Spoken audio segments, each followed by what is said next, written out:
Assalamualaikum warahmatullahi wabarakatuh. Salam guru inovatif. Perkenalkan, nama saya Sumiati, guru SDN 12 Kayu Agung. Pada hari ini akan menceritakan praktek baik yang sudah saya lakukan dengan judul Pengimasan Praktek Baik Kurikulum Merdeka. Adapun latar belakang praktek baik ini berkaitan dengan pentingnya proses perbaikan kurikulum. Yang pertama, agar relevan sesuai dengan perkembangan zaman.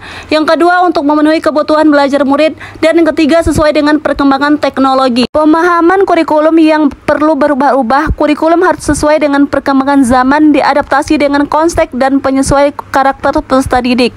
Apalagi ilmu pengetahuan dan teknologi informasi telah berkembang dan pembelajaran akan membosankan tanpa adanya perubahan. Bukankah tugas kita untuk menyiapkan para peserta didik yang menghadapi sesuai dengan zaman? Dari Kemendikbudristek 2023, hasil Programmer for International Student Assessment menunjukkan bahwa 70% siswa berusia 15 tahun berada di bawah kompetensi minimum dalam memahami bacaan sederhana ataupun menerapkan konsep matematika dasar. Skor PISA ini tidak mengalami perubahan. Beberapa tantangan yang dialami dalam melaksanakan praktek baik ini. Pertama, kurangnya kesiapan sumber daya manusia atau guru sebagai pilar utama pelaksana kurikulum merdeka. Eksistensi guru dalam penerapan kurikulum merdeka merupakan sebagai penggerak keberhasilan berbagai program merdeka belajar seperti pembelajaran berdiferensiasi, pelaksanaan P5, asesmen pembelajaran, serta pemberdayaan teknologi sebagai alat pendukung pembelajaran. Lalu tantangan yang kedua, kurangnya kemampuan guru dalam memperdayakan fasilitas teknologi berbasis digital. Sebagaimana arah proses pembelajaran dalam kurikulum merdeka berbasis teknologi, maka pemberdayaan atau penggunaan teknologi digital sudah saatnya untuk dilakukan bagi setiap guru kelas maupun guru mata pelajaran dalam layanan pembelajaran untuk peserta didik, terlebih dalam pencarian dan penggunaan berbagai sumber pelajaran sebagai media alat bantu untuk mengajar. Kemudian yang ketiga, keterbatasan referensi atau sumber informasi referensi yang kurang menjadi salah satu tantangan penghambat kurang maksimalnya dalam menerapkan kurikulum merdeka di satuan pendidikan ataupun seorang guru sebagai acuan untuk pembelajaran. Adapun tantangan yang keempat, yaitu kurang semangatnya guru-guru senior ataupun guru-guru yang sudah meranjak pensiun dalam memahami kurikulum merdeka. Alasannya, umur menjadi salah satu faktor penghambat seorang guru untuk mengembangkan kurikulum sehingga masih terfokus pada pembelajaran yang konvensional. Langkah-langkah yang dilakukan untuk menghadapi tantangan-tantangan tersebut.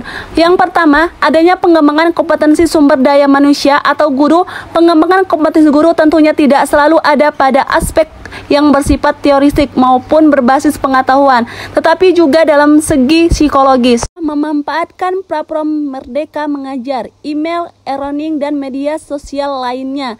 Ketiga, menjalin networking antar pemangku kepentingan.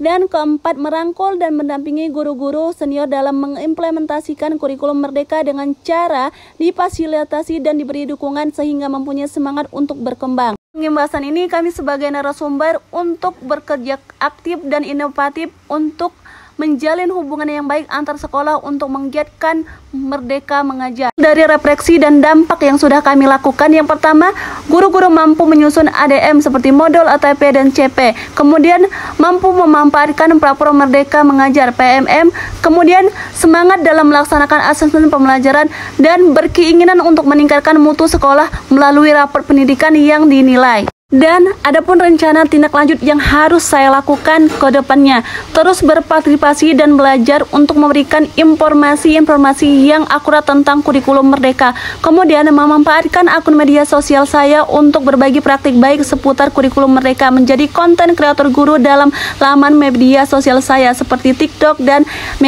media sosial lainnya. Dalam rencana tindak lanjut ini, saya cukup aktif di media sosial saya seperti TikTok karena ada beberapa konten saya yang viral dengan mengangkat tema kurikulum merdeka seperti asesmen pembelajaran. Inilah menjadi landasan saya untuk melaksanakan rencana tindak lanjutnya ke depan. Seorang narasumber, kami harus berbagi baik itu secara antar sekolah maupun dalam sekolah, baik secara luring maupun daring. Dapat saya simpulkan bahwa pengimbasan praktek baik kurikulum merdeka ini sangat diperlukan, apalagi sudah memasuki level ketiga. yaitu Mandiri Belajar. Tentunya untuk tahap sekolah penggerak tahap 1 kami perlu melakukan pengimbasan untuk rekan-rekan sejawat kami antar maupun dalam sekolah dan di dalam kegiatan KKG ataupun komunitas-komunitas belajar lainnya. Ini menjadi salah satu kewajiban yang harus kami lakukan sebagai seorang narasumber. Dan inilah praktek baik yang sudah kami lakukan di sekolah kami. Wassalamualaikum warahmatullahi wabarakatuh. Salam guru inovatif.